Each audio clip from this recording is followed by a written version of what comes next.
Lorsque vous voyagez en avion et que votre copassager est là, le moindre contact peut vous déranger. Soit vous l'ignorez, ou simplement vous le tolérez.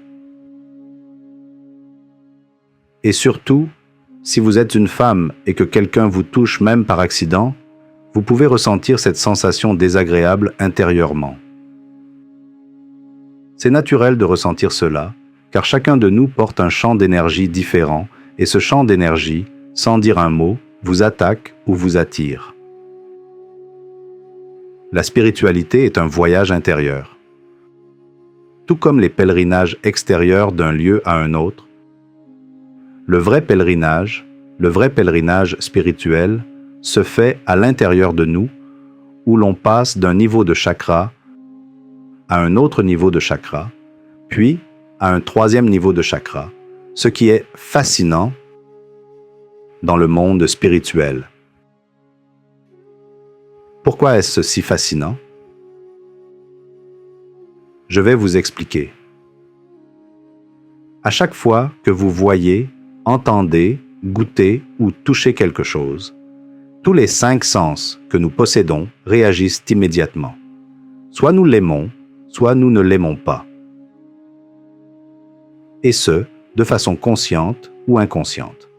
Même des simples choses, comme lorsque vous voyagez en avion et que votre voisin est là, le moindre contact peut vous déranger. Soit vous l'ignorez, ou simplement vous le tolérez. Et surtout, si vous êtes une femme et que quelqu'un vous touche même par accident, vous pouvez ressentir cette sensation désagréable intérieurement.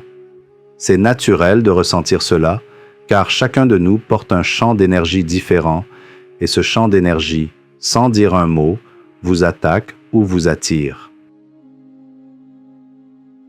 Et maintenant, que se passe-t-il lorsque vous aimez quelque chose? Que ce soit des choses comme des maisons, des voitures, ou quelque chose en rapport avec ce monde matérialiste, il n'y a rien de mal à cela. D'accord, vous aimez quelque chose. De même, vous n'aimez pas quelque chose.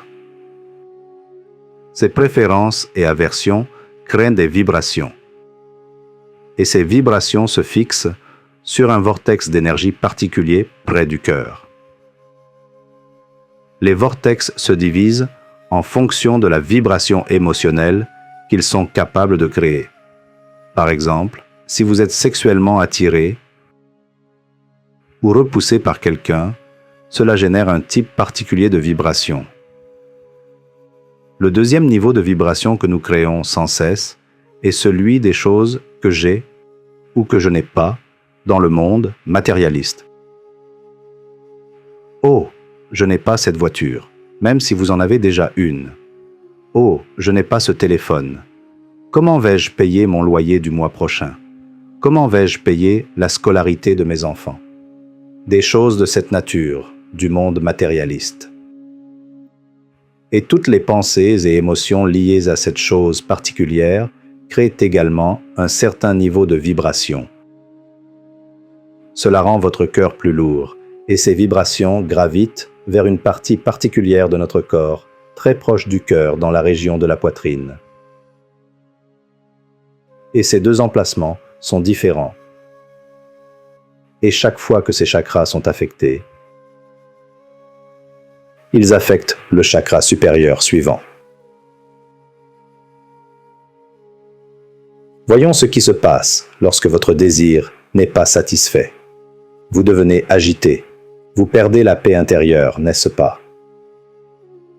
Par exemple, je ne pense pas pouvoir payer mon loyer le mois prochain.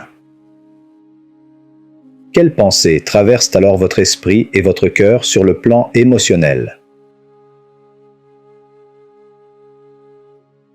Ces vibrations liées au monde matériel ou au monde sensoriel, lorsqu'elles ne sont pas réalisées, vous rendent agité et vous perdez votre paix intérieure.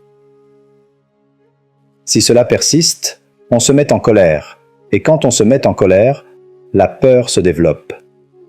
Quand la peur apparaît, on devient en quelque sorte confus dans ses pensées également. Vous voyez, il s'agit d'une progression des effets sur chaque chakra. du plus bas vers le plus haut.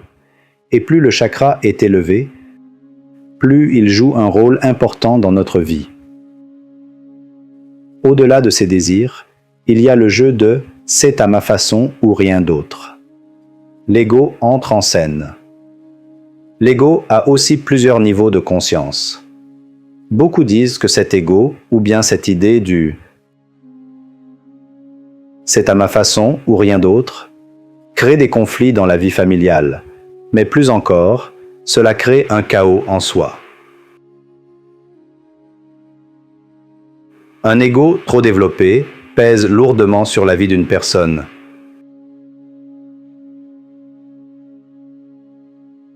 Et lorsque vous dites que vous identifiez votre ego, par exemple à Dieu ou à un soi supérieur, ou lorsque vous vous identifiez à une divinité, ou lorsque vous vous identifiez à un objectif supérieur, alors cet ego est sublimé et trouve une raison d'être.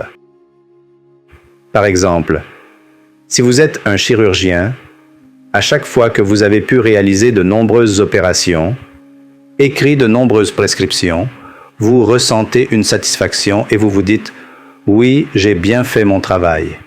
Et il y a des moments où vous vous dites « Je vais tellement bien faire aujourd'hui, je vais surpasser ma performance d'hier », n'est-ce pas? C'est aussi de l'ego, mais c'est un ego très constructif. Et ce genre d'ego constructif nous aide à devenir de plus en plus meilleurs. Mais de dire « Je suis le docteur Nandi et il n'y a personne de meilleur que moi dans ma ville, je suis le meilleur gastro-entérologue, je suis le numéro 1. » Alors je dirais que l'arrogance a pris le dessus. Un esprit arrogant ne peut pas écouter les autres. Un esprit arrogant ne peut rien apprendre de nouveau. Voilà le côté négatif de l'ego. Et ce sont toutes ces vibrations qui se créent dans notre mental, dans notre conscience mentale, et qui affectent notre esprit. À mesure que notre conscience s'étend, par exemple avec la générosité, avec la compassion ou la bienveillance, notre conscience s'élargit tout simplement. À l'inverse, lorsque vous vous mettez en colère, vous commencez à haïr, vous commencez à vous inquiéter comme un fou. Où vais-je trouver cet argent? Notre conscience se rétrécit et pèse lourdement sur nous. Donc, en résumé, dans ce mécanisme, nous parlons de bien-être physique, de bien-être mental et de bien-être émotionnel. Mais qu'en est-il du bien-être spirituel? Nos bonnes qualités comme la gentillesse, la générosité et l'amour nous aident à propulser notre supraconscience et nous aident également à aller au plus profond de notre subconscient. La conscience est donc un élément clé en matière de spiritualité. Souvent, les gens me demandent « Quel est le but de cette existence, le but de la vie ?» Et une seule réponse me vient « Faire évoluer ma conscience ». La vitesse à laquelle je peux évoluer dépend de la vitesse à laquelle ma conscience change.